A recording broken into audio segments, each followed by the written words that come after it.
Hi, this is Brother Teacher. I want to talk to you about your arteries. I've had this conversation before. If you're interested in checking out my previous videos on the arteries, decalcification, if you will, or how to remove the plaque from your arteries, just check it out on my channel and look up how to remove plaque from your arteries, and it should pop up. But I'm sort of piggybacking on that same video that I did a few years ago on how to remove plaque. Let me say this: our bodies are a precious gift given to us by the Creator, by nature. They are perfect in their creation, the body, that is. Now, it is our responsibility to take care of our body for the length of time that we have here on the planet. Unfortunately, that when we were born, we were not given an instruction book or manual on the physiology of our body, what makes it function, how we should take care of it. That's never been given to us. So more so than not, we have to, by trial and error, unfortunately, find out about those things that cause our body to break down. Arthritis, heart problems, respiratory problems or issues, gastrointestinal issues, circulation issues, cramping, and the list just simply goes on and on and on, and it can go on and on. But we are a product of our environments.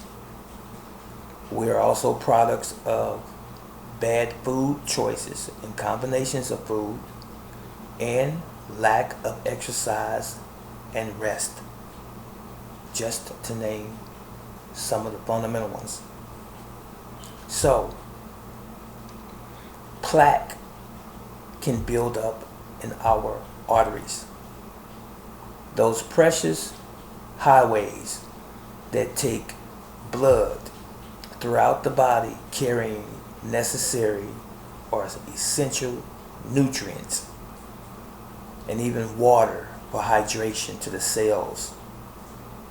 Sometimes those arteries can become damaged, and when those arteries become damaged, they form tears within the walls of the arteries, and they form lesions on the walls of the arteries.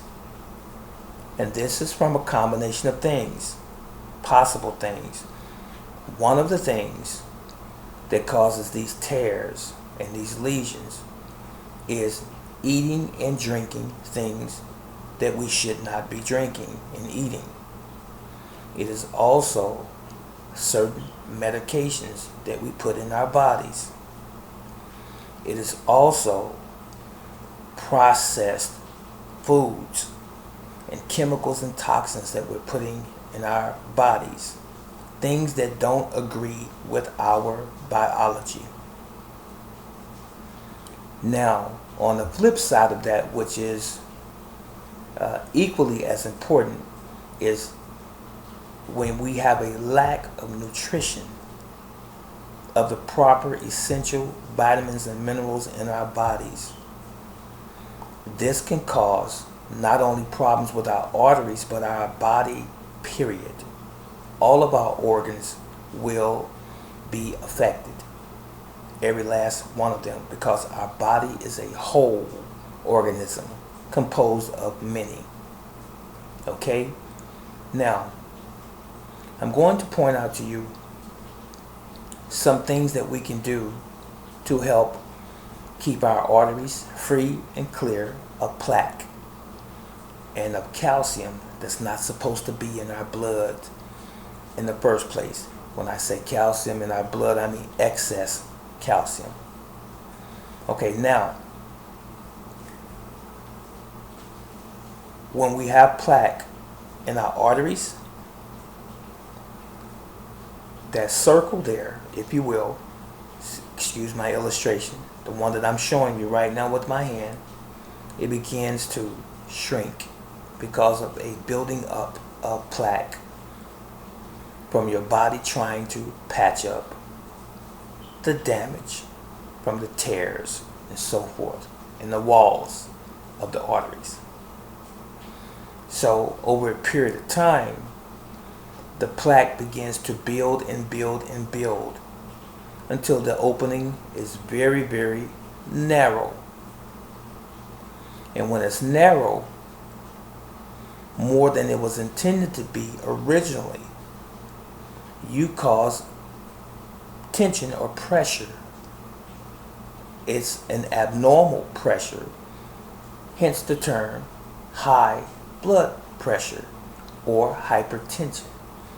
It is your blood, your heart trying to pump that blood through that much narrower space. That's where high blood pressure comes from. Your heart is trying to push your blood through a much smaller opening. And in the event that that opening closes, you are going to have, for the most part, a possible stroke or a heart attack. I'm sure many of you out there that has already experienced this, you know it to be true. So how can we, aside from having surgery on our heart, aside from having a stent put in our brain from the stroke, how can we avoid having a stroke and or heart attack? How can we, in other words, clean up our arteries? Now, let me tell you, there are some people that say that there's no way that you can physically clean out your arteries. Okay, I'll leave that to you. You can believe what you want to believe. But let me tell you this. We are the summation of what we do to ourselves. So when you're born and the doctor says that you are a healthy baby boy or girl, you don't just happenstance or by happenstance develop heart disease 10, 20 years down the road. It is the result of your lifestyle. It only makes good sense that if you change the habits, if you change your lifestyle, if you do the opposite of what you've been doing to cause the ills in the first place, you will eradicate the problem. It's common sense. So now, what are some of those things that we can do to alleviate the problems with hypertension? I'm going to tell you, just so I don't forget, in this particular video, I have my notes here so I don't leave anything out. Vitamin C deficiency could be one of the possible culprits to your plaque in your arteries. When you don't have adequate amounts of vitamin C daily, it is a vitamin that you have to have every single day for the rebuilding of your body's tissues and various other functions. If you don't have it every day, you can be deficient in vitamin C, and then you can acquire tears in the artery walls. So you want to make sure that you have some citrus in some form. Lemons, limes, oranges, grapefruit have vitamin C. So you want to include these in your diet. Getting up in the morning, squeezing half a lemon in a glass of 8 ounces of warm water before you eat anything is a good start. Now, believe it or not, limes have a little bit more vitamin C than lemons, but they're both adequate. Just a footnote. Another thing that you want to make sure that you have in your diet is going to be vitamin D3 and vitamin E. These are good for your heart and your arteries as well. Now, here in recent years, doctors and scientists have discovered a new vitamin, vitamin K2.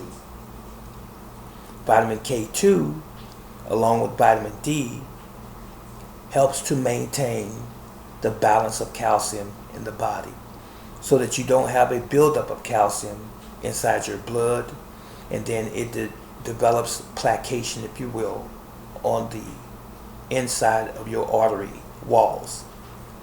So vitamin K2 is important. Now, as it relates to vitamin K2, the sources, I'm a little biased about the source of vitamin K2. I said a little biased.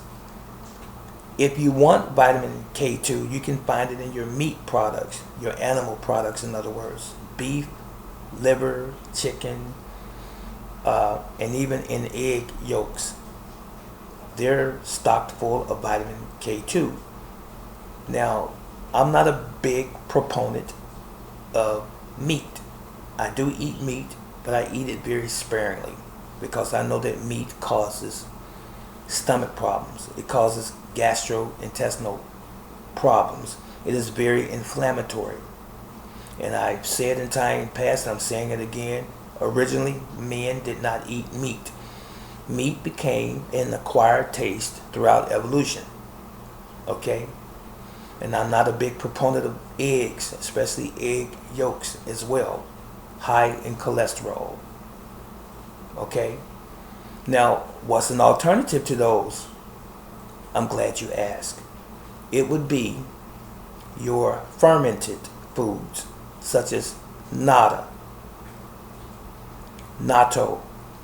It would be kimchi, and it would be sauerkraut, anything that's fermented, apple cider vinegar. Those are good sources of vitamin K2.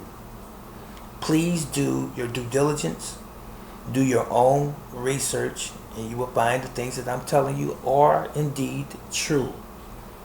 So if you are a meat eater, and if you enjoy eggs, then by all means don't let me stop you from consuming those things for your vitamin K2. I just won't. I will stick to the fermented products to acquire my vitamin K2. So now, I want to say this. You also want to have ginger in your diet. You can put it in smoothies. You also want to have magnesium citrate in your diet. This helps relax not only your artery walls, but your heart muscle and your regular muscles from exercise, especially if you are training on a regular basis or you have an exercise regimen every other day, a few days a week. This helps to prevent muscle soreness, muscle aching, magnesium. So you want to make sure that you have that in your diet as well.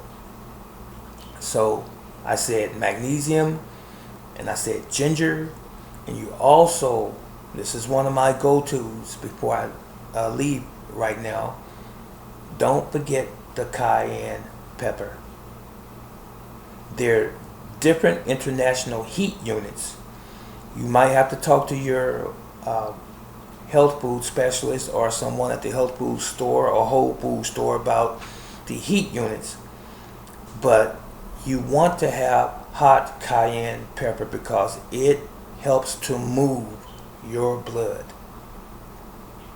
It helps to thin the blood. So garlic, ginger, cayenne pepper, and magnesium are essential if you want to have good cardiovascular health. Okay, don't forget the lemons. All right, don't forget the magnesium. Don't forget the vitamin K2. You want to have your arteries elastic, not hard, not brittle, if you want to be here for a while. So that's how you remove the plaque, and that's how you maintain your arteries. By the things that I just mentioned to you, I hope that these are helpful to you. But let me tell you this before I part. All of these things that I just mentioned are biologically safe.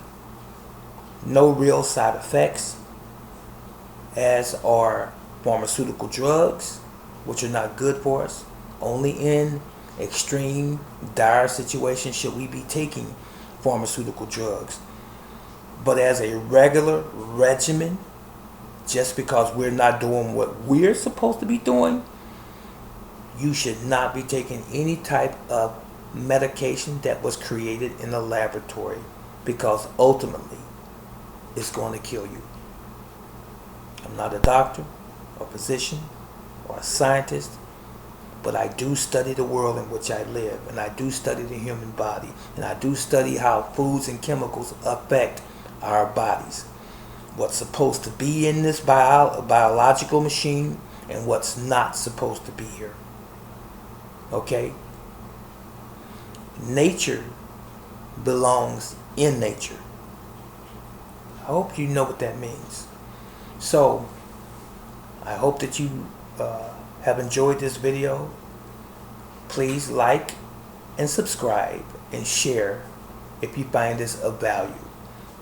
Share it with your family, your friends, those who you love the most. And by all means, you be a participant as well if you want to be around for a while longer. This is Brother Teacher. Take care.